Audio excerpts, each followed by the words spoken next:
1, 2, 3, come on! Come on, come on. Come on, come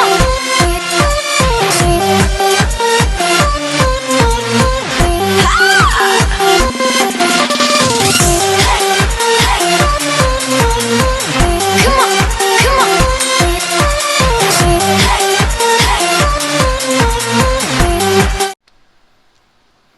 Hello, ito si Joanne or Ann ng Gian Vlog. Dapat ito ang pangalawang vlog namin.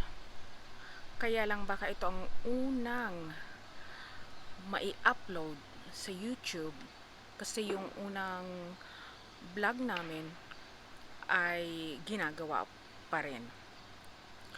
Ngayon ay Independence Day dito sa amin, July 4th. Gagawa ako ng simpleng appetizer na ipapakita ko sa inyo para alam nyo rin kung paano ang paggawa. Napakasimple. 2 sangkap lang. Pimento cheese spread at tortilla. Handa na ba kayong ipakita ko ito sa inyo? Okay. Ito ang 2 sangkap natin. Tulad ng sinabi ko, 2 sangkap lang. Ang tortilla natin at ang pimiento cheese. Ang gagawin lang natin ay kuha tayo ng isa. At syempre, importante, maghugas muna ng kamay, lalo na sa panahon ngayon. Kailangan at least 20 segundo o 20 seconds at least ang paghuhugas ng kamay. Ganito lang ang gagawin natin. Kuha tayo ng pimento cheese. Tapos ilalagay mo siya dito sa tortilla. Ayan. Ilagay mo lang siya sa buong tortilla. Ayan, may narinig kayong paputo kasi sabi ko ngayon ay 4th of July, Independence Day dito sa amin. Parang New Year sa atin. Maraming nagpapaputok pag Independence dito sa amin. Okay, ayan. Mas marami, mas masarap. Pero syempre, depende din yan sa inyo.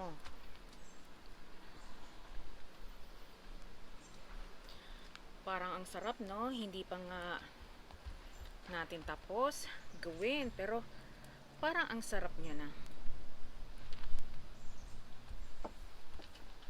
Ano, kailangan pa bang dagdagan? Sige, dagdagan natin. Sabi ko nga, mas madami, mas masarap.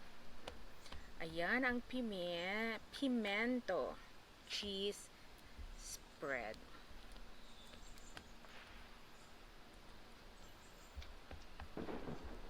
Ayan, paputok uli. Tapos, ang gagawin natin, i-roll natin siya.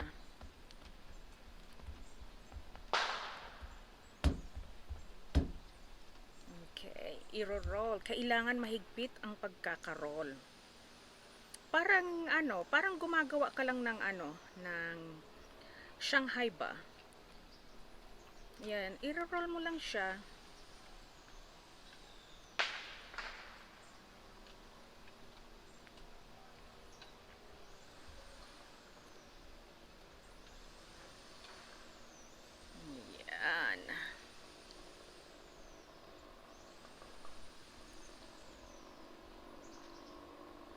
Ayan na.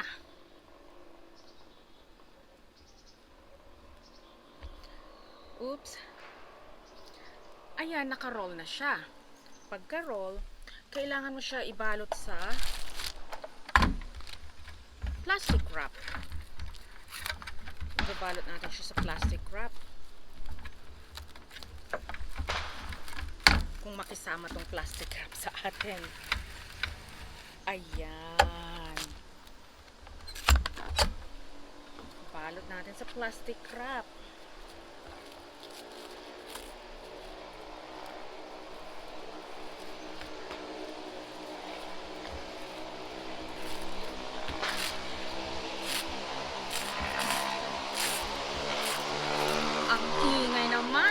siklo.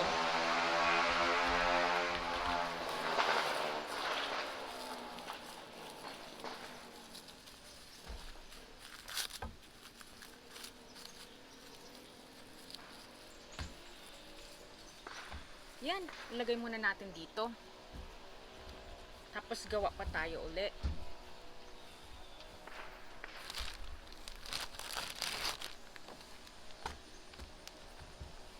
Isa pa.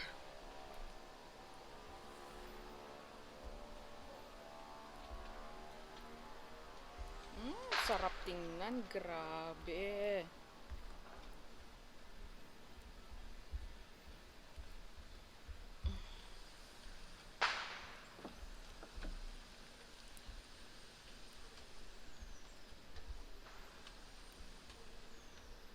Ayan. Nakikita nyo ba ang aso namin? Palakad-lakad. Okay, so pa.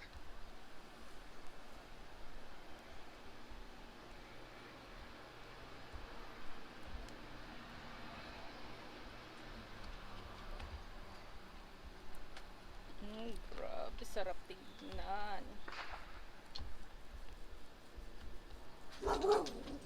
Ayan, i-roll ulit natin. Na parang nag-roll tayo ng lumpiang Shanghai.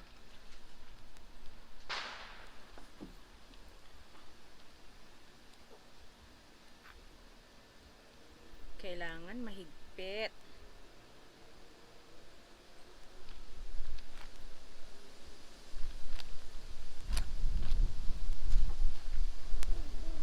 Ayan. Then, syempre, ganun uli. Ibalot natin sa plastic wrap.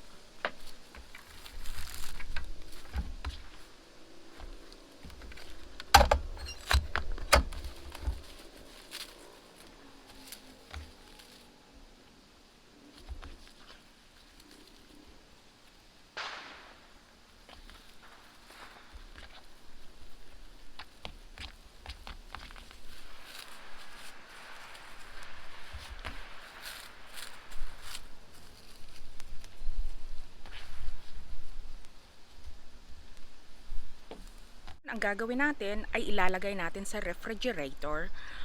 Iwan natin dyan ng mga 2 oras, saka natin hahatiin or ikakat natin itong pimento cheese spread rolls natin.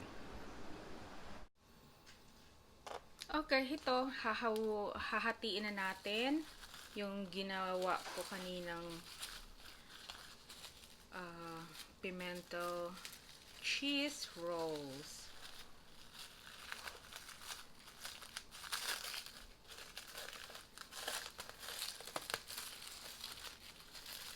Siyempre, importante maghugas uli ng kamay before nahawakan ng pagkain.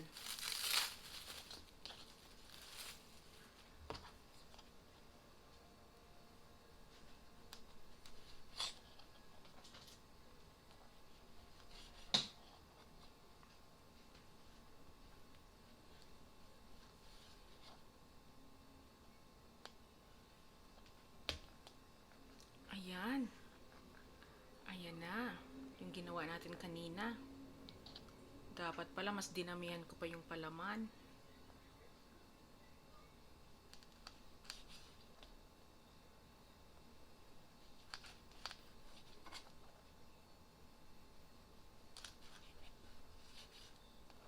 Yung grabe, ang ganda. Parang sarap.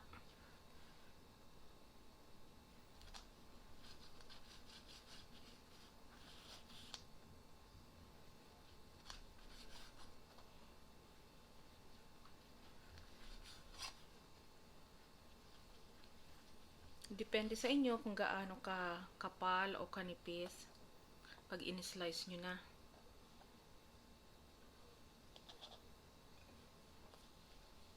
Medyo kapalan natin.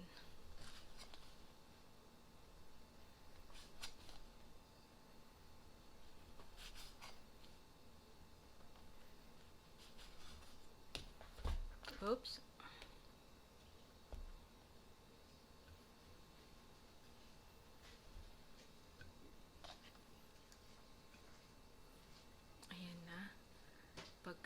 lapit-lapitin natin para makalagay pa ng isa.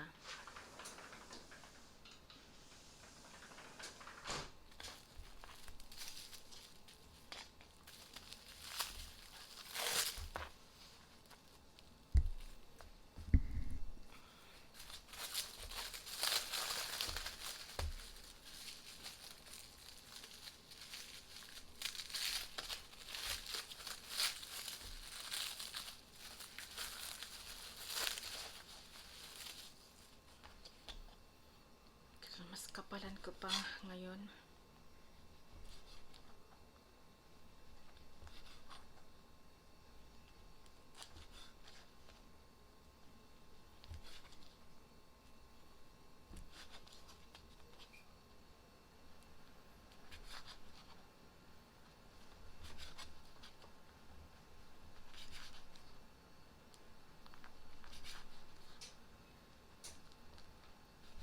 Nadurog. Ayan na ang ating pimento cheese rolls.